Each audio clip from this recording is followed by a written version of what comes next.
Have you seen the headlines about the new US Dietary Guidelines? There's a lot of hype right now, and honestly, a lot of misunderstanding. Some people are celebrating because the government is about to officially recommend more saturated fat, more butter, more full-fat dairy, more fatty red meat. You've probably heard the headlines already. Butter is back, steak is healthy again, stop fearing saturated fat. But here's the problem. That narrative is completely backwards, especially if your goal is to reverse insulin resistance and improve blood sugar. And today, I'm going to show you exactly why. Not with opinions, but with real human research and metabolic physiology. By the end of this video, you're going to understand why saturated fat actively worsens insulin resistance inside your cells, what decades of controlled clinical studies actually show, why these new guidelines are not designed to fix high blood sugar at the root, and how to eat in a way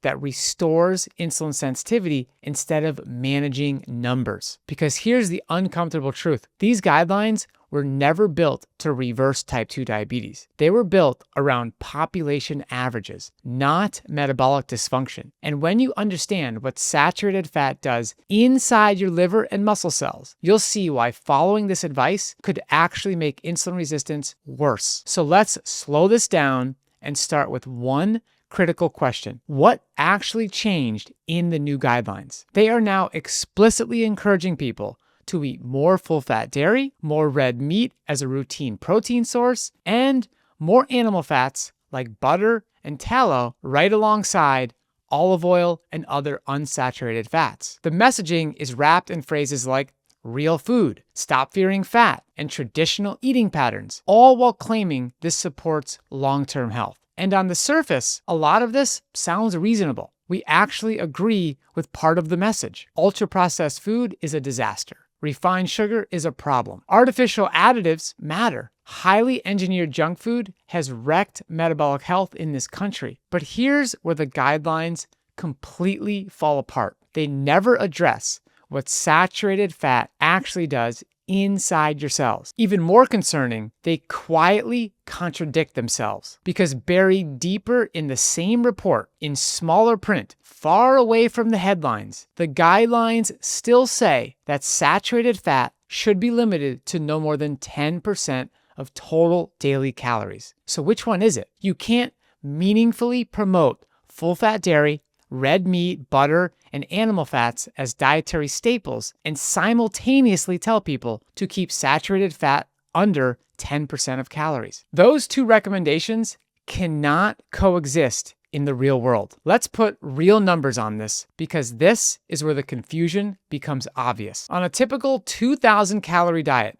10% of calories from saturated fat equals about 22 grams per day. Now, watch how fast that adds up. 1 tablespoon of butter contains roughly 7 grams of saturated fat. 1 glass of whole milk contains about 5 grams. 1 serving of ground beef contains about 15 grams. That's already 27 grams of saturated fat, and that's before cheese, yogurt, eggs, sauces, or anything else eaten throughout the day. In other words, someone following the headlines of these guidelines would blow past the saturated fat limit before lunch. And this matters, not because of cholesterol fear-mongering, but because saturated fat is one of the strongest dietary drivers of insulin resistance, especially in the liver. Which brings us to the first study you absolutely need to understand, because there is nothing more harmful to morning blood sugar levels than chronically high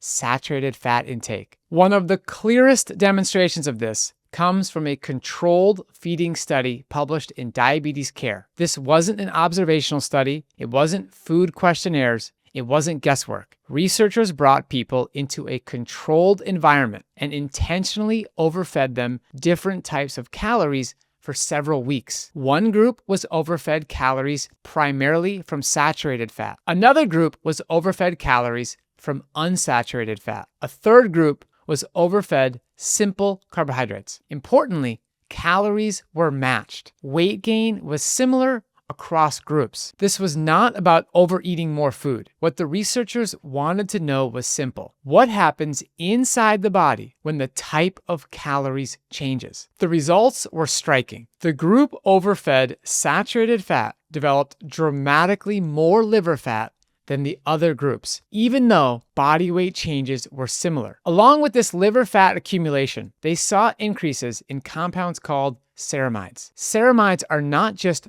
passive fat molecules. They actively interfere with insulin signaling inside liver cells. They block insulin's ability to suppress glucose production. In plain English, when saturated fat accumulates in the liver, insulin's message to stop releasing glucose gets ignored. This is the root cause of elevated fasting blood sugar. This is why someone can wake up with high glucose even after not eating all night. The problem is not what they ate for dinner. The problem is a liver that is resistant to insulin because it is loaded with fat. The unsaturated fat group did not experience the same rise in liver fat. The simple carbohydrate overfed group did not experience the same insulin blocking effects. Only saturated fat consistently produced this outcome. And this is the part the dietary guidelines completely ignore. They talk about saturated fat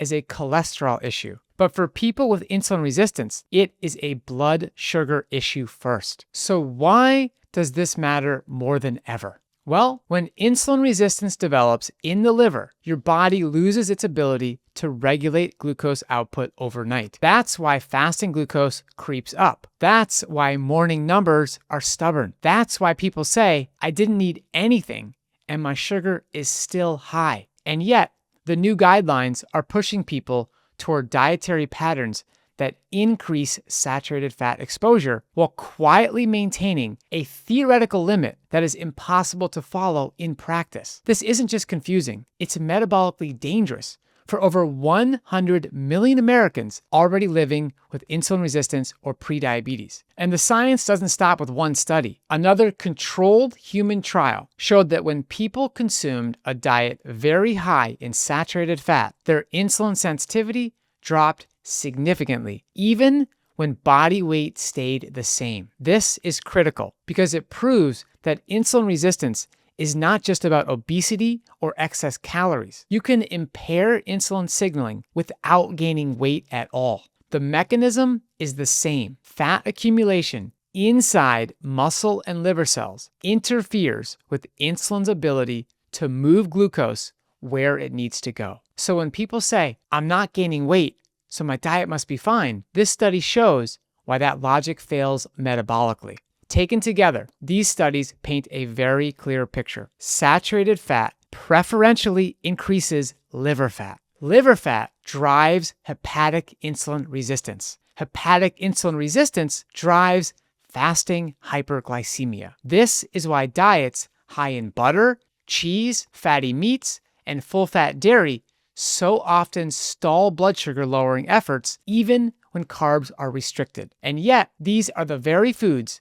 being elevated in the new guidelines. This isn't about politics. It's not about trends. It's about physiology. At Mastering Diabetes, we don't teach people to fear fat. We teach people to understand where fat goes and what it does once it gets there. We focus on reducing saturated fat because that is what allows insulin signaling to recover. As liver and muscle fat decline, insulin sensitivity improves, and suddenly, carbohydrates stop being the problem. That's why people can eat fruit, potatoes, rice, and beans, foods demonized for decades, and watch their blood sugar improve. Not because carbs are magic, but because insulin is finally working again. Before I go on and describe the big picture, go ahead and comment well below, and we will send you a free chapter from our book, Mastering Diabetes. This chapter goes into the science behind what actually causes insulin resistance and contains recipes that will help you reverse it. Comment well below. So here's the big picture. The new dietary guidelines claim to be science-based, but when it comes to insulin resistance,